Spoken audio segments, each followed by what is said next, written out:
bilihan ng mga scrap woods. Ayan, lahat ng klase, sukat, haba.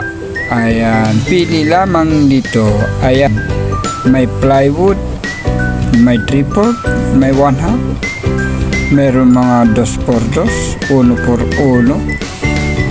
Yan, iba't ibang sukat. Ito ang kailangan ko. Bibilhin ko para sa aking ginagawang mini mansion.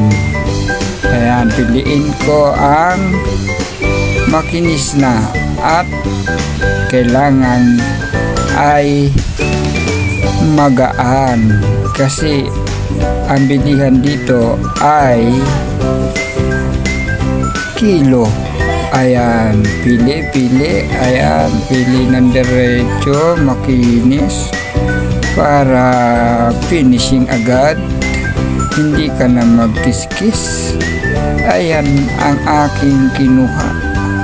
Gagawin ko po itong pinaka tawag doon, bakod sa pinto at bintana. Makikita po nyo mamaya sa bandang huling video kung ano ang aking ginawa sa binili kong itong scrap woods.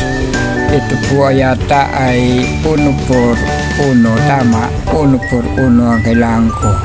Kailangan magaang para maraming matitimbang, kasi pag mabigat nako, ilang piraso lamang ang yung mabibili, presyo na agad. Kailangan ay magaan. Pili tayo dito sa mga kahoy. Ito po ay used na at kanilang pong ginayat-gayat. Ayan, kagaya ng plywood na ito. Ayan, meron din bumili ng plywood, no? 3/4, tingnan niya dito yung medyo mahaba siya.